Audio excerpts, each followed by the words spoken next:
AMEB Grade 2, Prelude from List A. 1, 2.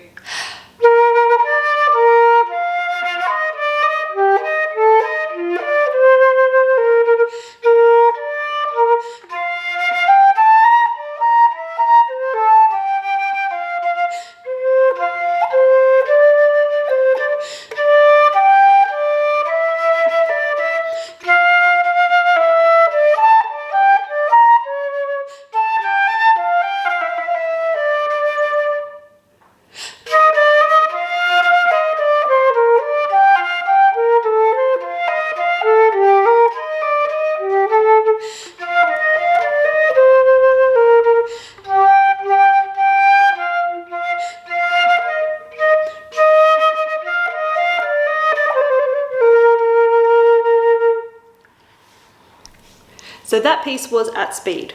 However, if I was to learn this piece, I wouldn't be trying to play with the recording at that speed the first time that I did it. So first, I'm going to look at the key signature. So the key signature is in B flat major. Now I know that because A, we have 2 flats in the key signature, and B, I finish on a B flat. So chances are it's probably going to be B flat major. I then need to look at the time signature. So the time signature is 3/4. So that means there are going to be 3 crotchet beats in every bar. Then I continue looking at it and I go allegretto. So that's the tempo or the style in which this piece needs to be played. So allegretto is lively, it needs to be light. And then I can look at the crotchet equals 106 beats per minute. So that's the tempo. So that tells me that it's going to be relatively fast. Now I'm looking through the piece and looking at anything that's going to be challenging, and I can see in bar 3, for example, that there are quite a few jumping notes. So from a G up to an E flat, from the A up to the E flat, and from the F up to the D. Now that's quite a bit of movement, and there's 2 ways that I can do this. I can do it badly, in which case I blow the note to get the low note, and then I blow harder to get the high note, something like this. Or I could do it the right way, and that is to make sure that I'm directing the airstream. So starting on the low note, and I actually want to emphasize the low note because naturally the high note, because it is higher, will sound louder and more emphasized, but I really don't want to do that. So I need to make sure that the first note is emphasized. So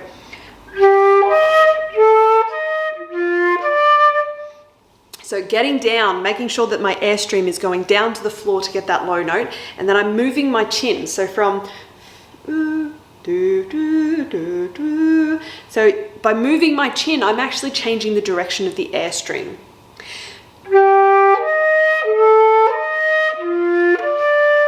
You'll notice that I didn't use any extra air to get up to that high note.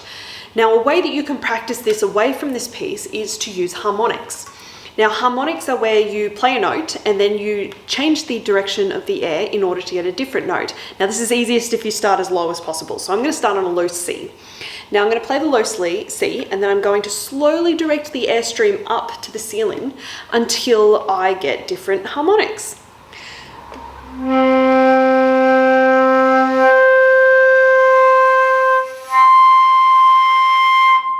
So I can get quite a few more than that, but you'll notice that when I got those, all I did was slowly change the direction of the air in order to get the higher notes. Now this is what you need to do when you're doing those sort of large gaps. Don't blow extra air, don't go ha, da, ha, because that's just going to give you a really ugly sound. You need to make sure that the airstream is changing. Now I'm going to keep looking through this, and I can see in bar 7 we've got more of those large jumps, so that's more of those harmonic exercises and embouchure flexibility. There's a couple of accidentals, so there's probably a key change or something hinted at in this piece, because I can see in bar 12, 13, 14, 15, 16 and so on, that middle section, all of a sudden I have E naturals and I have C sharps. So I need to look at that and take note of it. Then I can see that in bar 16 there's a trill. So I might want to practice that separately. When I'm playing the piece and just learning the piece, I just probably want to play the bar without any ornamentation, any trills or anything, to make sure that the timing is right. Once the timing's good, then I can think about adding that trill in. And I'll also notice that there's a grace note just before the E natural, so the F down to the E natural. And that's telling me that I need to start on that F, and that F is going to be slightly before the beat. So that whole bar, without the trill,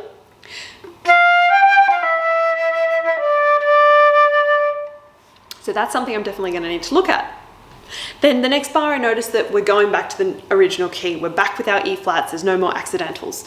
So having a look through that, then I see poco a poco diminuendo in bar 19. Now, what does that mean? That poco a poco means gradually. Diminuendo means gets quieter.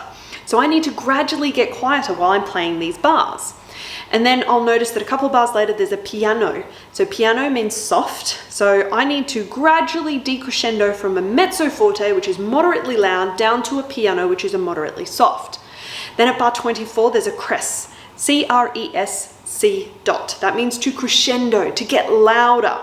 So I need to make sure that I'm getting louder towards the end, where I can see a retard, which means ritardando, which means to slow down. There's another trill there in the second last bar. Now, an easy way to trill between C and D, because let's be honest, we don't want to be going like this, which is just ridiculous. We can actually play the C and then just use the first trill key. So not the second one, but the first trill key. And make sure you're using that first trill key with your first finger, your pointer. So first trill key, and then that will give you a C. And when you push it down, a D. Now, it's not a true D. It doesn't sound quite as nice as, so it's a little bit more hollow, which is why it's okay to use for a trill, because we're playing it so quickly, but you wouldn't use that in the piece otherwise, unless it was a trill. Okay, so I've now looked at this piece, I've seen the dynamics, I have a general idea of how fast it needs to go. I've done a bit of research and I know what period it's from. So now I'm going to go from the start and I'm going to play it really slowly. Now, I don't want to play it any faster than what I can play every single note and rhythm correctly. So I'm going to grab my metronome and I'm going to have a look and I'm going to go, okay, well, how about I start with something like 80 beats per minute? So we'll change my metronome down to 80 beats. Now you'll probably be able to hear this. I know we all hate metronomes, they're horrible. They really, really are horrible. Now you'll notice that mine is still on 4/4. Okay, here we go.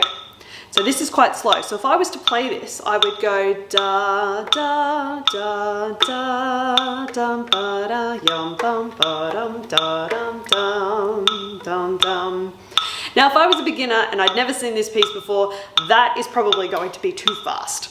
So choose a slower speed. You want to be able to play this piece without any issues as slowly as you need. So if you've got to go at a snail pace, go at a snail pace. Okay, at this tempo, let's give it a go. 1, 2, 3.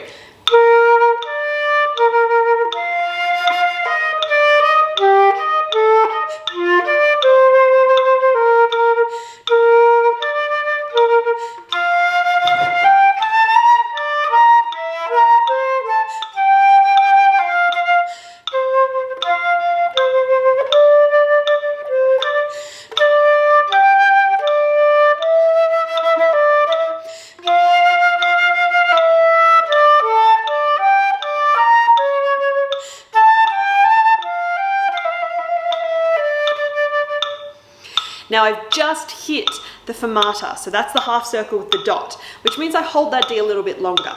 Now because I had a metronome in my ear when I was performing this before, I did actually stop, listen to the beat before I came back in. In your performance, you wouldn't necessarily do that. So you need to indicate to your piano player if there's a piano player. Luckily, list A, no accompaniment, so we're okay here. So you need to hold that note a little bit longer than it should be, and then indicate when you're coming back in. So you'll notice that I'm bringing my flute up and down when I come back in. So from the bar before,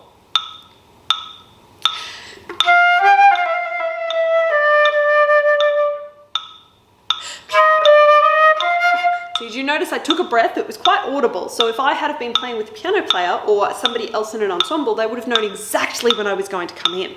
Okay, now straight after that fermata from the E flat. 1, 2.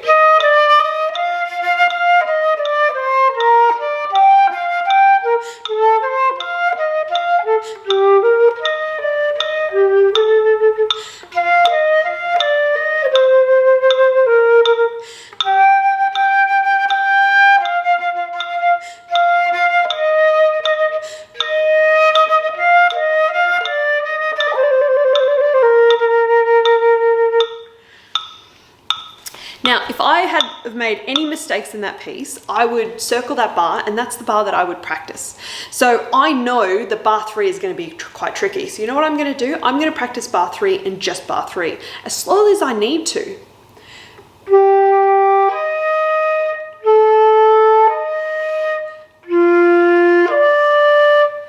Cool, I got it. Now I'm going to speed it up a little bit.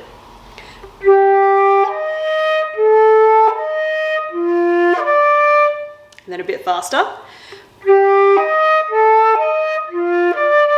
And a bit faster.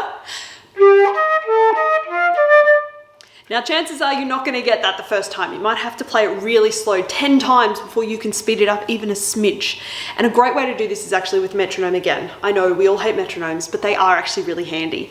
And you can set that metronome onto crotchets, or you can set that onto quavers. So crotchets are your quarter notes and quavers are your eighth notes, sorry. So you can set it onto either, and that will make sure that it's nice and even. So good luck with this piece. I hope my tips have helped, and hopefully I'll see you next time.